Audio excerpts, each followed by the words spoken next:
If there's something that's interfering with your happiness or preventing you from achieving your goals, BetterHelp Online Counseling is there for you. Get 10% off your first month by going to betterhelp.com/brain. Use the discount code BRAIN during checkout to apply the discount. Life presents the toughest challenges. Every day you are faced with decisions that test your ability to express who you really want to be in this world. We're told to keep saying affirmations and keep thinking positively, but what do you do when that stuff doesn't work? Welcome to the Overwhelmed Brain, where you'll learn to make decisions that are right for you so that you can create the life you want now.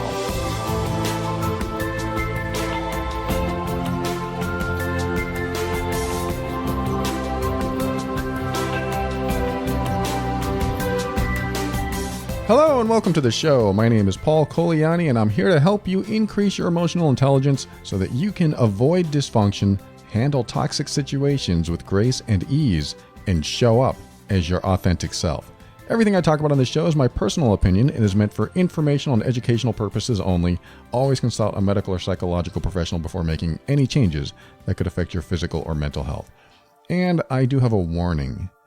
The Overwhelmed Brain podcast may cause increased self-worth and self-esteem, more authentic relationships, a deeper connection with yourself and others, and a strong desire to honor yourself around those who don't have your best interest in mind.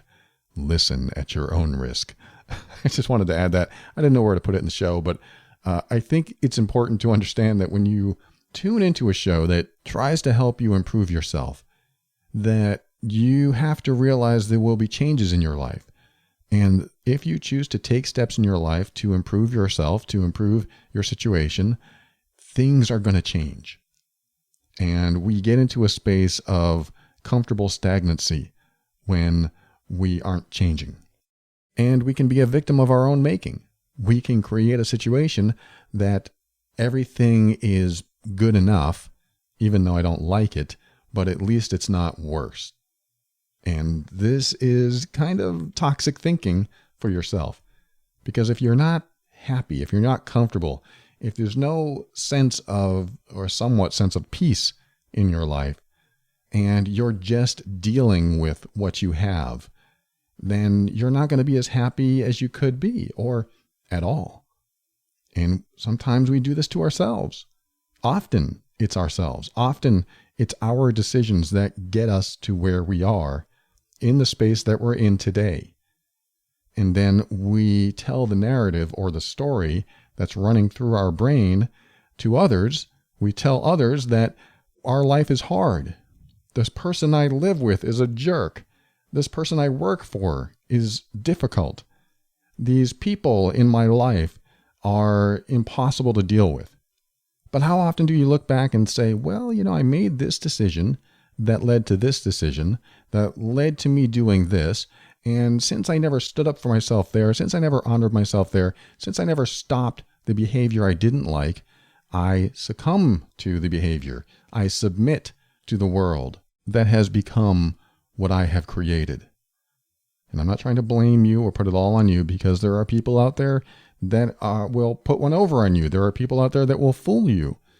But there's got to be a point where you look inward and you say, this decision led to this decision, led to me not honoring myself, led to me not standing up for myself that one time, and not saying anything for the last 10 years. There's a point where you have to say that and then take responsibility. And I know I talked about this in a previous episode, and we're not going to get into it too much today, but this is kind of a reminder that, yes, the things that we end up with in our lives, these results, these outcomes, we had a lot to do with them. We had a lot to do with them. At least when you decide to take responsibility for the results in your life, then you can start taking control of your life. Then you can start making changes. It's when we get stuck in the finger pointing that they're responsible for how I feel, and they're responsible for what I have today. They're responsible for my unhappiness. When we do that and we're pointing the finger at them, it's very difficult to bring it back on us and say, if I hadn't made that decision 15 years ago, I wouldn't be where I am today. It doesn't mean it's too late. It's never too late. It's never too late to say, I'm going to make a different decision today. What causes us to stop making that different decision is the fear. If this changes, then my comfortable stagnation that I'm in disappears. And what does that mean? What does that look like? That scares me, so I don't want to do it. And we get stuck. I don't know how many jobs I stayed way too long in because I feared what might happen next if I quit. We get stuck. So for this first segment, like I said, I'm not going to get too much into taking responsibility for your own decisions. I did talk about that just a few episodes ago, but it's important. I just want to give that reminder. But I do want to kind of focus on your results, your outcomes, and also how you perceive other people's results and their outcomes. And what I mean by that is, let's just say that you're not wealthy and you look at someone wealthy and you think, I wish I had what they had. We get stuck on the vision. Like our vision might be, I wish I had that perfect person in my life. I wish I had that perfect job. I wish I had all that income. And we're so focused on the outcome of something, the end result. Or, sometimes we do this. We can be so focused on an end result. And when we focus on that, what happens inside when you do that? Like, think of somebody or something that you want. Like, think of someone that has something you want. Probably a better way to put it. What do you feel inside when you think about what they have that you want? Does it make you feel good? Does it motivate you? Does it encourage you? Like, wow, I really want what they have, so I'm going to go out there and do what it takes to get what they have. Or does it disappoint you? Does it feel defeating? Wow, I really want what they have. I guess I'll never have it. I guess my life isn't that great. I guess this is what life comes down to. It's just difficult and I'll never get what I want.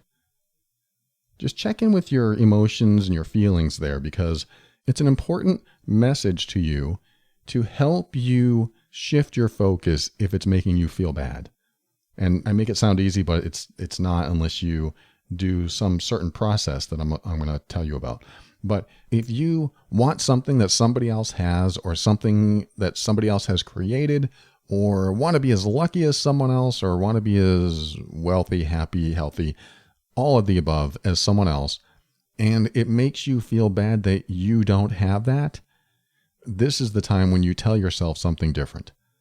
And what I mean by that is we often are stuck on, I wish I had that nice car. I wish I had this. I wish I had that. I wish I could go to Tahiti every year. I wish I could be a millionaire. Instead of focusing on what you want as an end result, focus on what it takes to get to that end result. And what I mean by that is that you can't just say, I want this outcome and have it appear. It's almost futile thinking. Like, I want this outcome. And if you feel bad when you think that, then that thinking is almost irrational. I want that outcome so bad, and every time I think about it, I feel bad that I don't have it. That's irrational thinking. I feel bad when I don't have it, which means you're causing yourself to feel bad. And I know it's not as easy as turning off a light switch and telling you don't think that way. That's not what I'm saying. I'm going to give you some questions to ask yourself. But yes, when you think about an outcome and it makes you feel bad, we need to change the perspective. We need to change the focus. How do we do that? Well, first, remember that you can't control the outcome. You can't just make it appear out of thin air. But you can control the steps that you take that lead you to an outcome. So if you see something that you want, or someone that has something you want, don't waste your time saying, I wish I had that in my life. Now, that doesn't mean you shouldn't say that. All I'm saying is that if you feel bad that you don't have it, then don't waste your time saying, I wish I had that in my life. What you do instead is say, what would it take for me to get that in my life? This kind of self-talk or personal dialogue will help you formulate a process and also help you avoid envy and jealousy. And what I mean by that is you start to think about what steps you might have to take in order to get closer to that goal or result. And these steps will come easier, in my opinion, when you feel bad, not when you feel good. If you feel good about your vision and you keep taking steps toward that vision and you don't have any envy or jealousy, then you're on the right track. That works for you.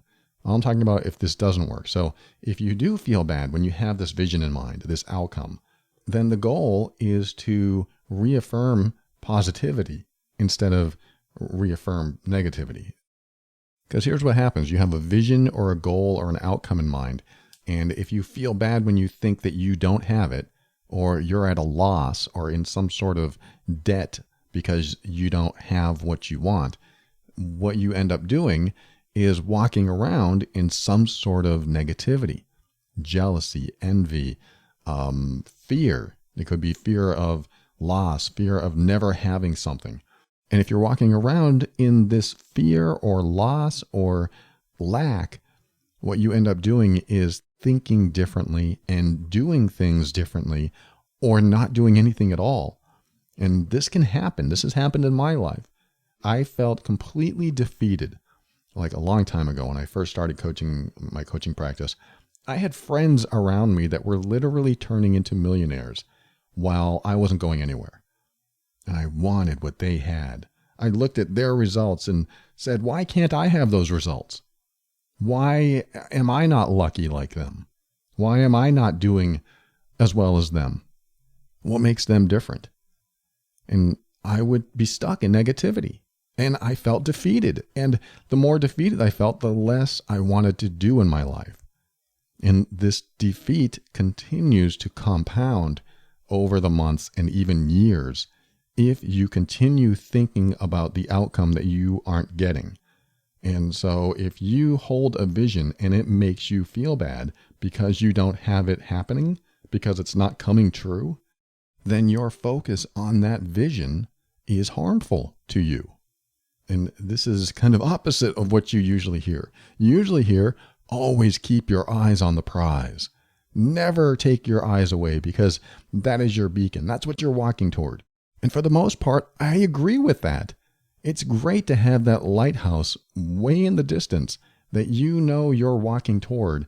And you know that no matter what happens, that light coming from that one spot way out there is guiding you. It is always your direction.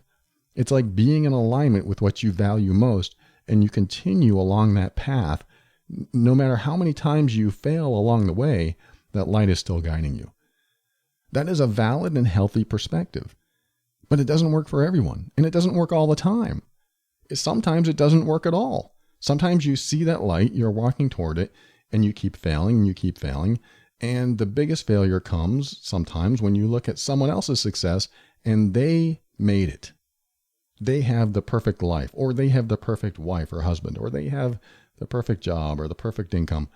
Something about what they have you want. And you feel defeat kick in. You feel envy, you feel jealousy. And what this can do is demotivate you to the point where you stop walking toward that lighthouse, where the beacon doesn't shine anymore for you because you don't think you'll ever get it. Because your focus shifted from every next step to, oh, they have what I want that, I don't have it, therefore I must be a loser, or I'm going to be a failure all my life, or everything I do doesn't seem to work out. So I'm going to take my eyes off the prize, extinguish that light, and just do something else with my life.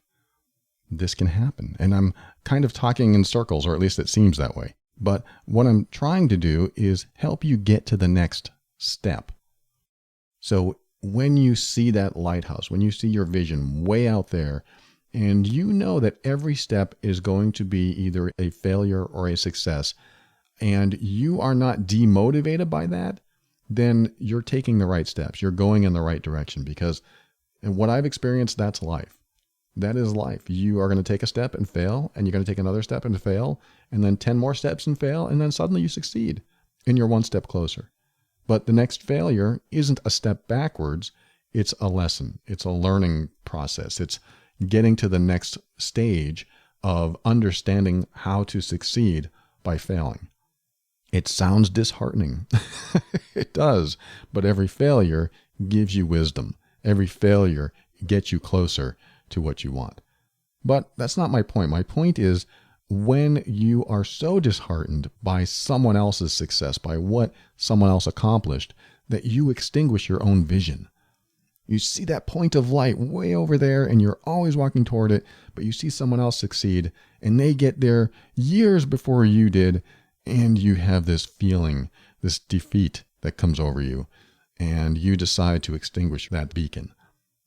When you do that, your focus is on the wrong thing, because people who spend their time focusing on other people's successes are usually the most stagnant, are usually the ones who do not get too far in life. They're so focused on what other people have done, they stop doing for themselves. And that focus takes away from you. It removes your power. It de-energizes you because you want what they have. And so my suggestion is, when you feel this way, when you feel bad at looking at someone else's success, however you define their success, stop focusing on their outcome.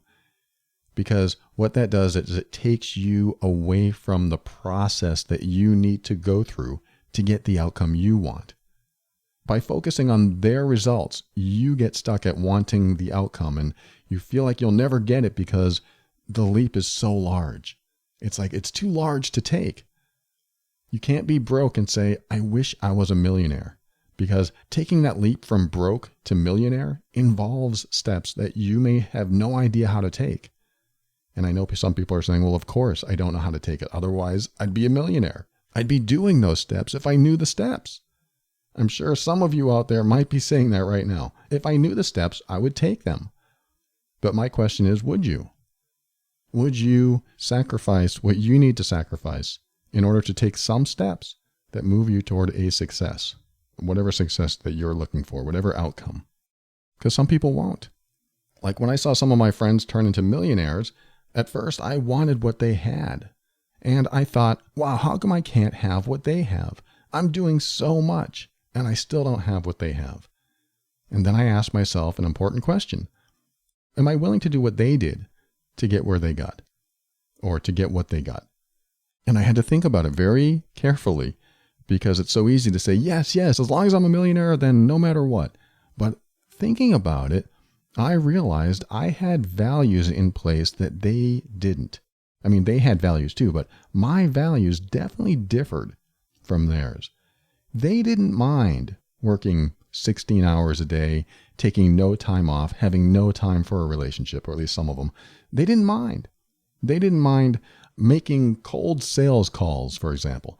They didn't mind networking and going out and making themselves known to the world with other people, meeting strangers, doing all kinds of things to generate business and make money. And I had a different thought process for that. I wanted to stay in my own little protective bubble. I wanted to stay isolated and introverted so I didn't have to meet too many people. I wanted to make money easier. I wanted to do things easier. I wanted to get there, but not have to do what they did. And these thoughts started coming to me going, oh, no wonder I'm not getting what I want, because I'm not willing to do what they did to get what I want, to get the outcome that they have. What am I willing to do to get that outcome? And these realizations came to me and made me think, well, how could I possibly be envious or jealous about what they have if I'm not even willing to take some of the steps they did? And so that humbled me.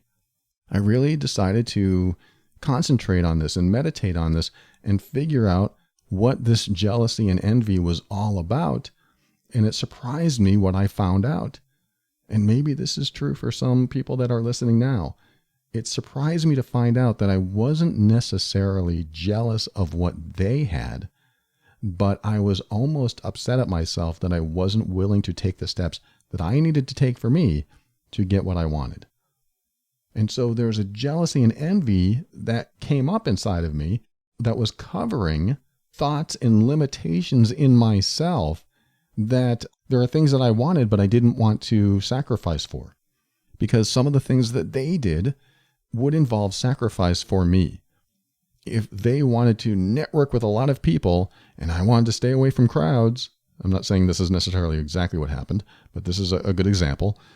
If I wanted to stay away from crowds, I'm not going to go network. I'm not going to be an extrovert and shake hands and tell people what I do and try to sell myself, where they did. And so I became jealous or envious of their success. And upon reflecting about where this jealousy and envy comes from, or why I'm feeling this way, it resulted in me discovering that I am unwilling to make some sacrifices in my life or compromises or willing to change the priority of my values. It all came down to me not being accepting of the steps that I will or will not take in my life and what I'm willing to give up. I couldn't accept it. And that really opened my eyes, because once I realized that I couldn't accept certain sacrifices or compromises, that if I did, I would probably get to my outcome, but if I didn't, I would be disappointed. Once I was willing to accept that I wasn't going to change, at least in the moment, that I really valued what I valued and I was prioritizing what I valued over the steps I needed to take to become more successful or to get the outcomes they got, then it freed me from the jealousy and the envy. And it made me focus on what I really needed to focus on, which is, what am I going to do about it? And I think that's a great question to ask yourself. When you see someone else's success, you ask yourself, what am I going to do about it? What am I going to do to make that happen in my life? Because when we're focused on someone else, we're not focused on ourselves.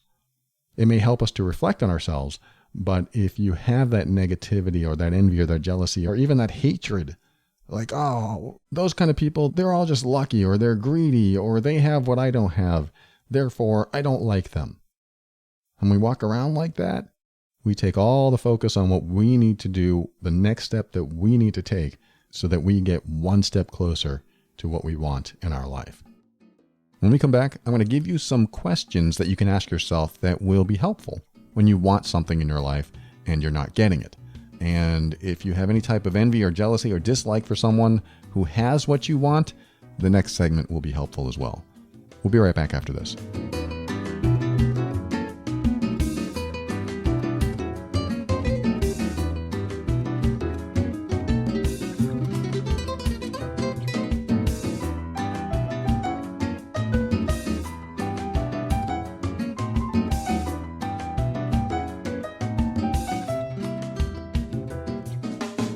So there was a time when I was doing email coaching, and so many people signed up, and you might be listening now, and if you did, this is probably of interest to you. So many people signed up for my email coaching that is what I spent the majority of time doing, and it became too much to handle. I just took on too many clients, and I realized that I spent the majority of time in my email. As much as I loved working with people in email, and as much as they loved working with me through email, I had to stop doing it. It became overwhelming. You know, I try to teach people to get out of overwhelm and what I talk about, but I was becoming overwhelmed, and I realized, this isn't working. This isn't working for me, and I can't give every single person my full attention anymore, because now my energy was being scattered amongst a lot of people. So this isn't a complaint, but it's a realization that something needed to change. And so I had to stop that program, and I didn't want to let people down. I didn't want to tell the people that I was working with that I am stopping it, but at the same time, I had to. I had to do it for my own good and their own good, because I could not commit the full time and energy that I wanted to with them. But let me tell you something. I received so much positive feedback from email coaching. And that's all it was. We were emailing back and forth. And as soon as I decided to close that down, I had like 10 more people want it. And so I knew it was popular. I knew it's a big thing. But like I said, I couldn't do it anymore. But it did teach me one thing. I heard this over and over again. The clients that I worked with said, I love being able to do this from home. I love being behind a computer screen. It feels safe. I love being able to be in my own space and do this on my own time and feel secure in my own skin. Because in email, we don't even have to look at each other. I mean, I like seeing people when I work with them, but in email, we didn't have to. And they appreciated that. Most of them appreciated that we didn't have to see each other. They felt safe. They didn't feel vulnerable. They felt like they can express themselves and have very little fear doing so. I mean, they knew me from the show, and they knew I wasn't like a threatening person, but it really helped for them to be in their own space. And so I'm telling you this because I really love today's sponsor, BetterHelp.com. BetterHelp is online counseling that asks you if there's anything that's interfering with your happiness or preventing you from achieving your goals, then they are there for you.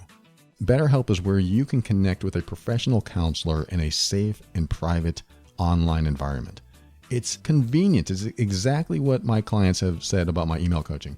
They said it's so convenient. And just like with my email coaching, BetterHelp allows you to get help on your own time and at your own pace. I mean, you can also schedule secure video or phone sessions plus chat and text with a therapist. These are licensed professional counselors who are specialized in depression and stress and anxiety and relationships, sleeping and trauma and anger, LGBT matters and grief, self-esteem, a lot of the stuff that we talk about in this show. This is why I'm excited about this sponsor, is because they can offer what I no longer offer. They can take the reins from here and help you out. They have 3,000 U.S. licensed therapists across all 50 states, but they're available worldwide. And as soon as you sign up, you can be communicating with them in under 24 hours. Whether it's on your desktop, your mobile phone, Android or iOS, there's a whole plethora of options with BetterHelp. It's a secure, convenient, professional, and affordable service. And I highly, highly recommend you check them out at betterhelp.com/brain. And make sure to use the promo code BRAIN when checking out because you'll get 10% off your first month. So why not get started today? This might be the perfect solution for you. betterhelp.com/brain. Use the promo code BRAIN to get 10% off.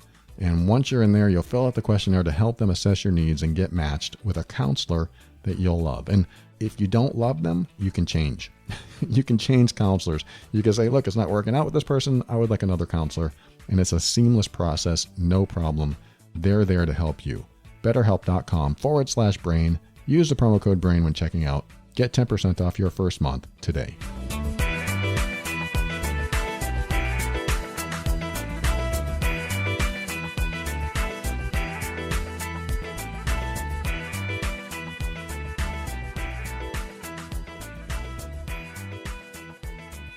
Welcome back. Like I said, I'm going to give you some questions mixed in with examples that will help you shift your focus from feeling bad about not having what others have to more about what you can do for you to get what you want. I've dealt with this several times in my life. Growing up, I looked at someone else that I think he was my boss once, and I said, why does that guy get everything that I want? Why does that guy? Because he's a jerk. He's a big A, you know what. And I didn't like him, and I didn't like that he got what I wanted. He was more successful, and he was getting results in his life that I wasn't getting in mine. And being humble, again, bringing it back to myself, asking myself questions like, and here they are, what do I need to do to get what he has in his life? Now, when you ask yourself that question, you may end up with a blank stare on your face because you have no idea, at least at first. But this is where you then start to break it down into baby steps. So the first question I asked myself, and I don't know if this is the right order, but I asked myself similar questions like, what do I need to do to get the outcome he got? And I said, I don't know, because I think I'm doing everything that he's doing, or I'm trying to be a good person and it's not working, or I'm trying to do all the right things and it's not working. So that blank stare comes in. A way to break it down into a more digestible step is ask the question, okay, in order to get that outcome, how can I create a proof of concept that it's even possible? So that was sort of along the lines of my thinking back then. What kind of proof do I need to show that it's possible in my life? So instead of just saying, I want that outcome and hoping it appears in my life, if I can create one little shred of evidence that proves to me that it's possible, then I will have my first baby step. So a good example is if you want to make $1 million, in order to make $1 million, you create that proof of concept first, which might be to make $1. If you want to attract the right person in your life, you can ask yourself, who do I need to be to attract that kind of person in my life? So you might see someone that's attractive, or you love everything about them and you want that person or someone like them in your life.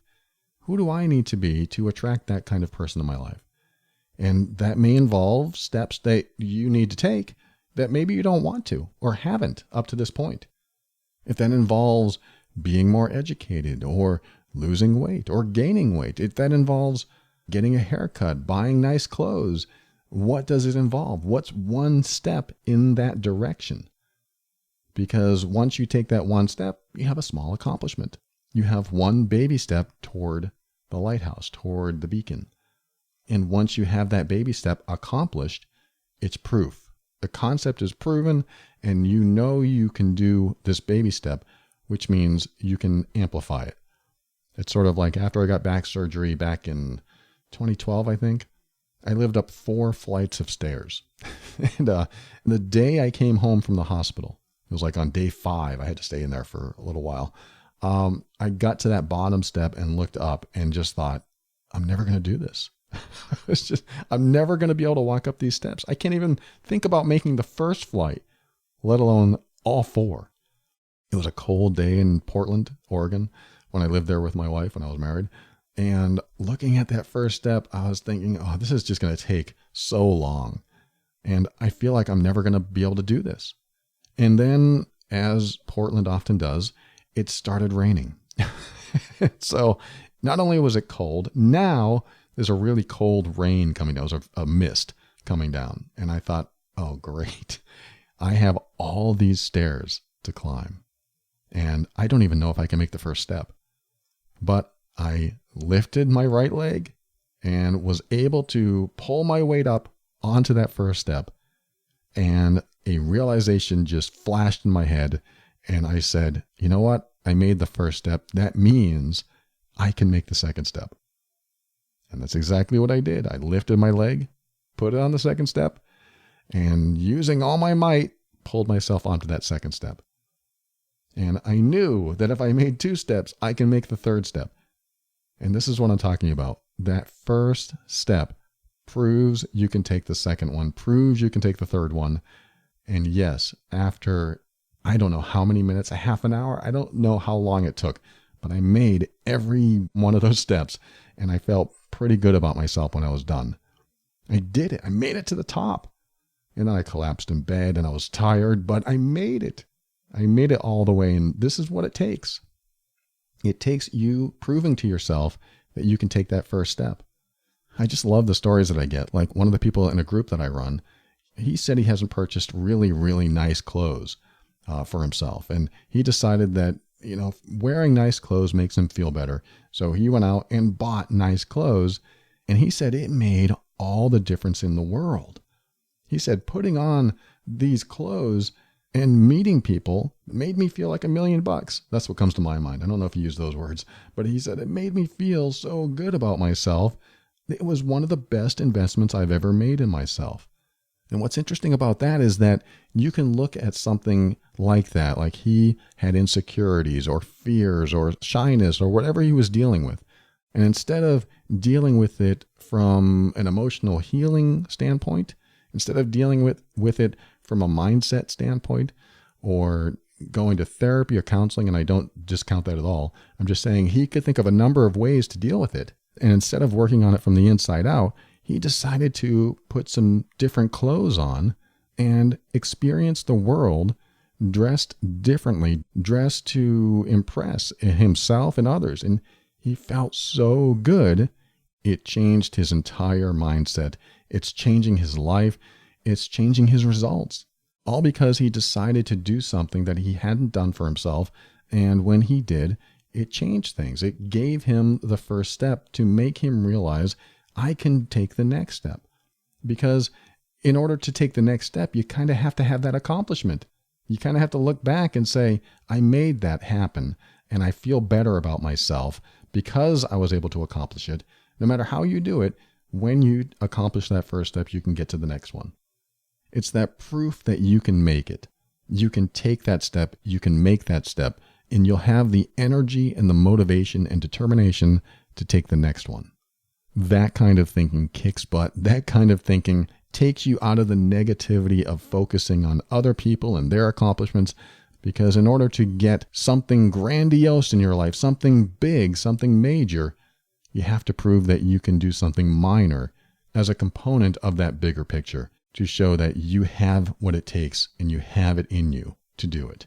And no matter what, even if you never achieve your grand scheme, your big vision, I guarantee you the foundational steps, the baby steps that you're taking toward that vision is going to give you access to so many more resources, so many more thought processes, so much more knowledge to accomplish things that you may never have accomplished had you not taken any steps.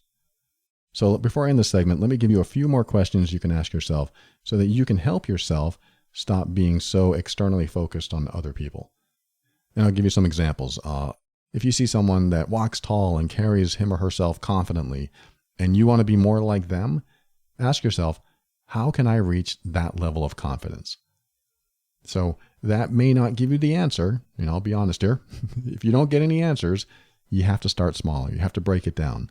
So the next question after that might be, what is one thing I can do to increase my level of confidence? And you may not have any answers there either. You may have to start thinking, well, where am I not confident? Well, I'm not confident talking to people, or I'm not confident when I'm in an elevator, or I'm not confident when I'm around my family. Okay, you might have to break it down even more. Well, what specifically am I not confident about, and why am I not confident in that situation? And you start breaking it down into smaller and smaller components so you can deal with one single component. And it's great because you'll find out exactly where you might need to improve.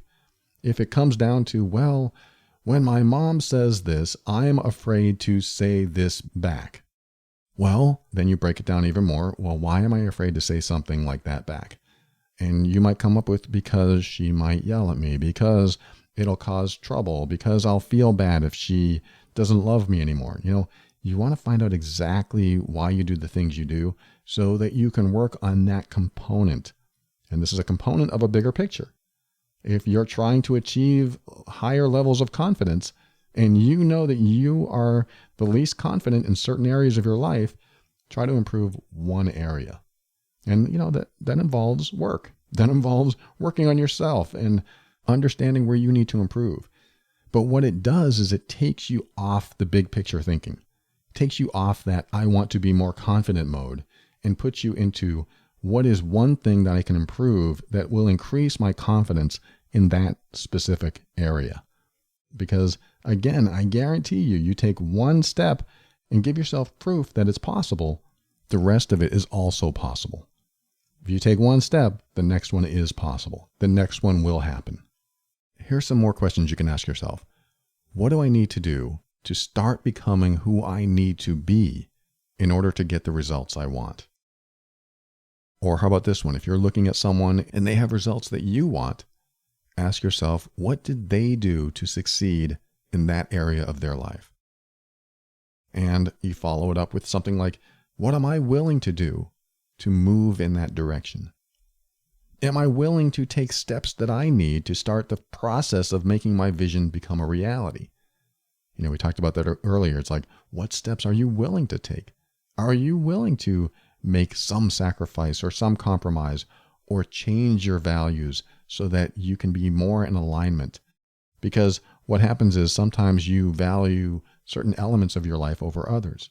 You might value weekends off, and in order to get to your goal, you might have to do something on the weekends. And so the value of weekends off can override the steps you need to take to get the outcome you want. And so this might involve saying to yourself, well, I'm going to change that value. In order to get what I want, I'm going to realize that I need to sacrifice my weekends. But you have to come to a level of acceptance with that too. You have to be willing to do it because that vision is so strong pulling you forward.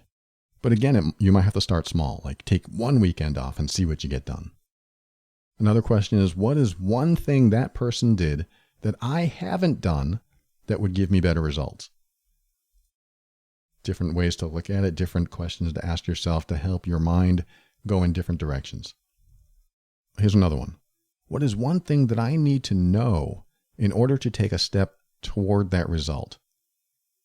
So you may not know what you don't know, but what is one thing that you need to know in order to take a step toward that result? Like if you're talking about confidence, what do I need to know to be more confident? Well, I need to know how to talk to my mom, or I need to know how to answer with confidence in myself, or I need to know how to answer people without fear that they won't like me. Okay, what do you need to know to become fearless in that area? Well, you might need to know everything is going to be all right. You might need to know that it's okay to not be liked. You might need to know that it's okay that people don't like you. You might need to know that. And so this does involve some mindset shifting, but when you do and you can be okay with something, you can often take the first step or the next step. Here's another question, thinking about someone else having a result that you want. Am I willing to give up what they've given up in order to achieve what they've achieved? There's a good one right there. So, am I willing to give up what they've given up in order to achieve what they've achieved?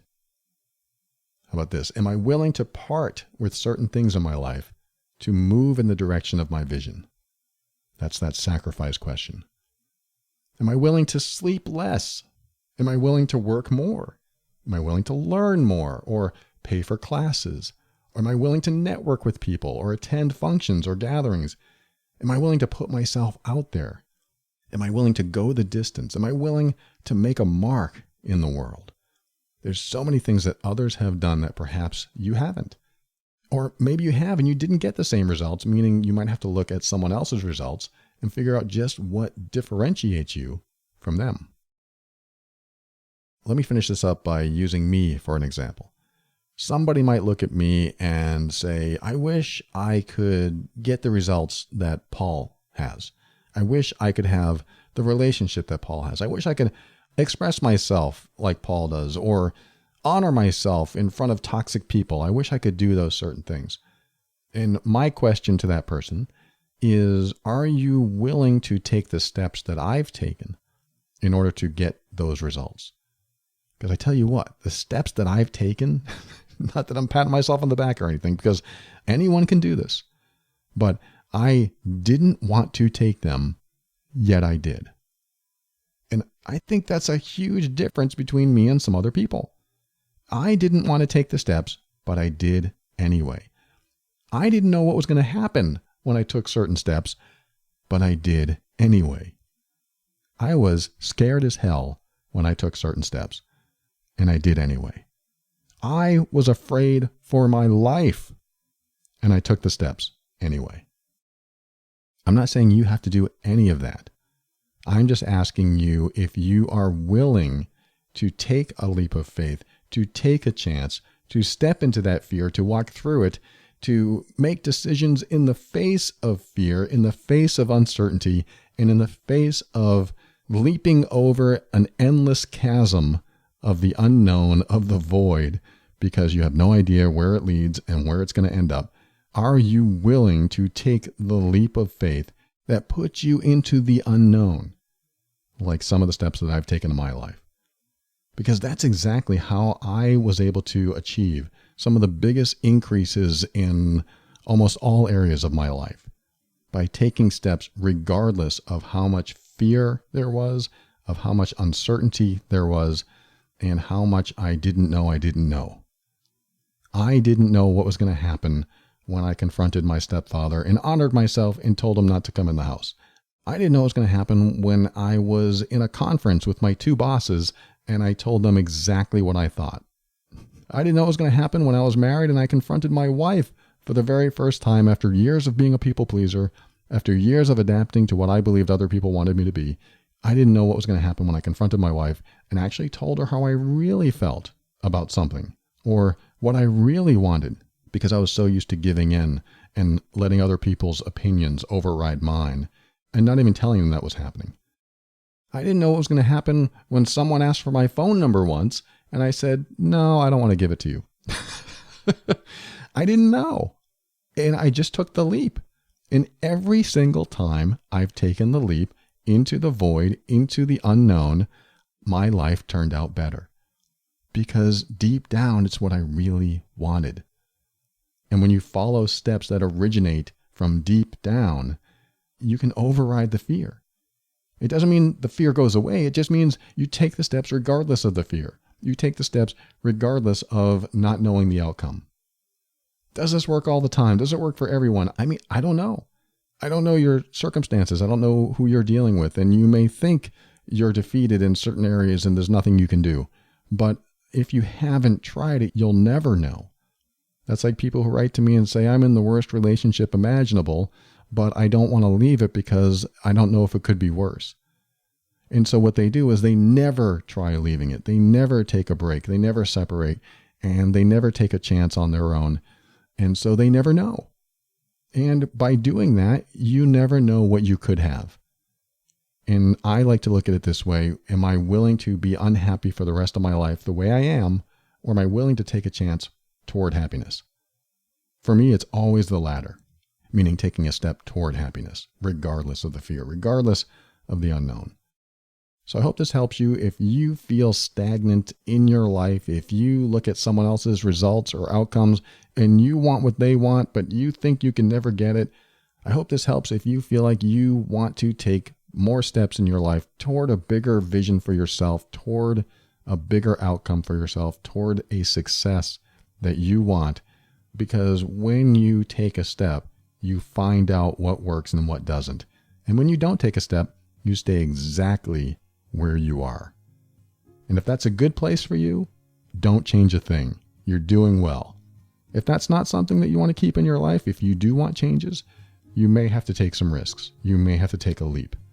But I know it's in you because I took that first step up 4 flights of stairs after my back surgery. You can take the first step too. It may not be the same circumstances for you. It may not be a good analogy for you, but remember, everything you learn goes into the next step. Everything you fail at goes into your success. Everything that gets worse gives you the information you need to help make it better. Thanks for joining me today. We'll be right back. I'll say some thank yous and my final words right after this.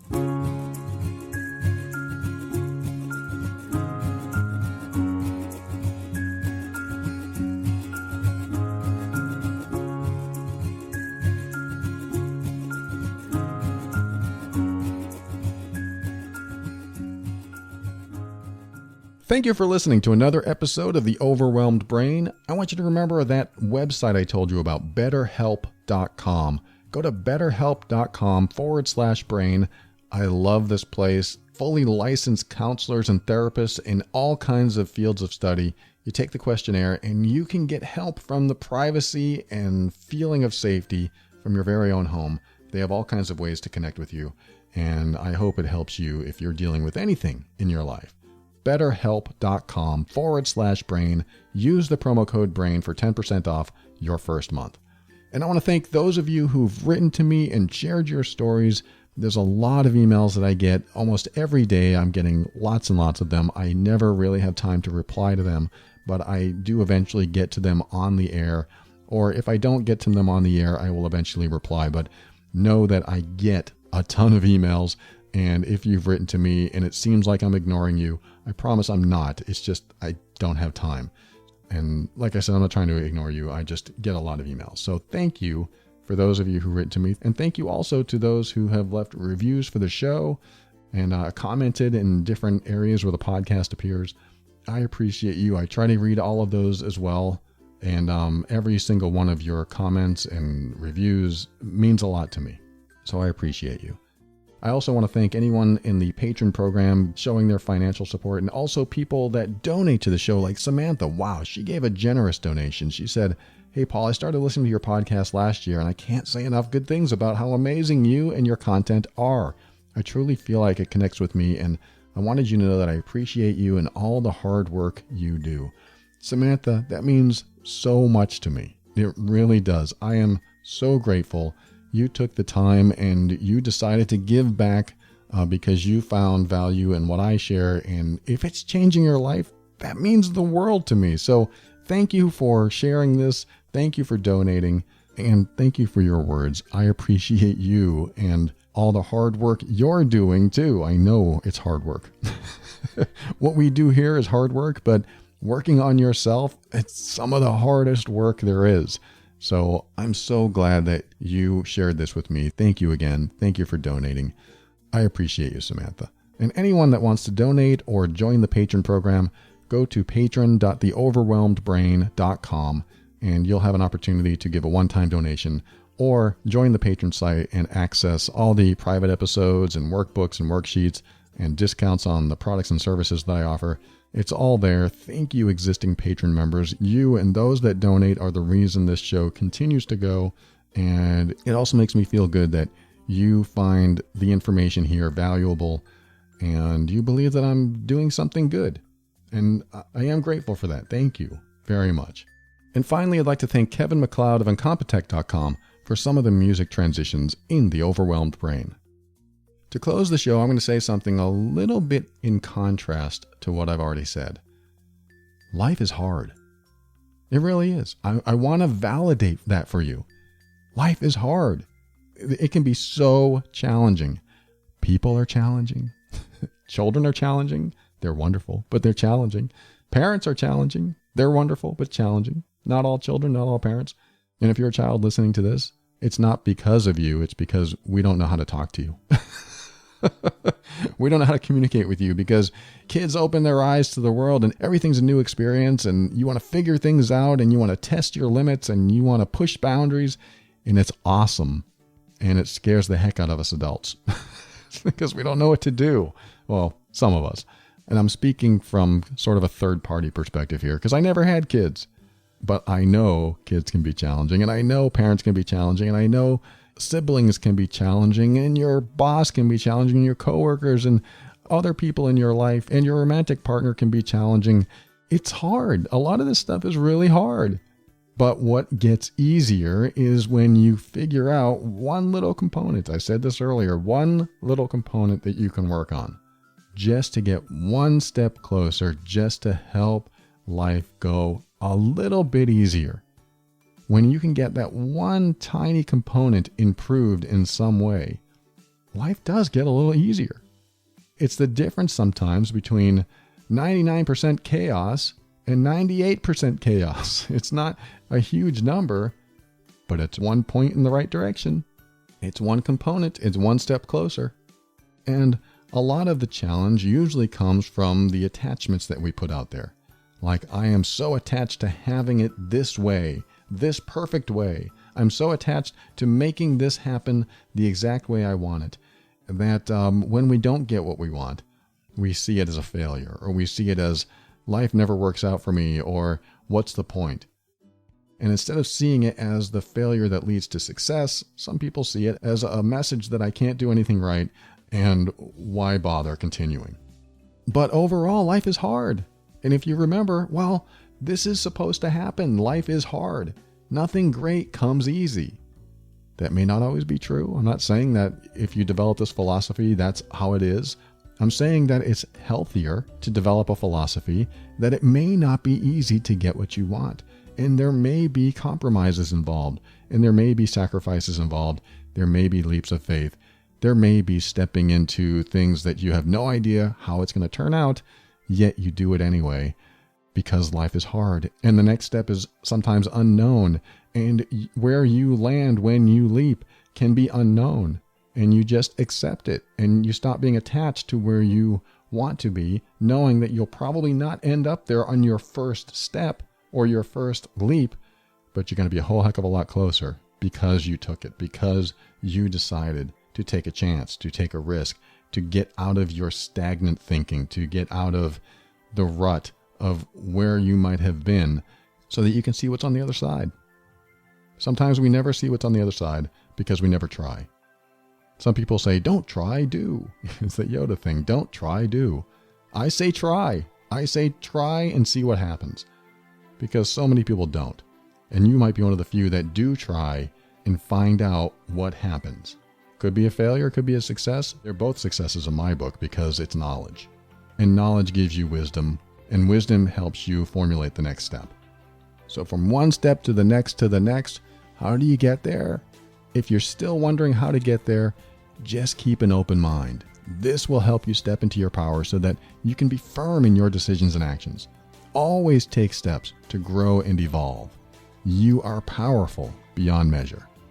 And above all, and this is something I absolutely know to be true about you, You are amazing.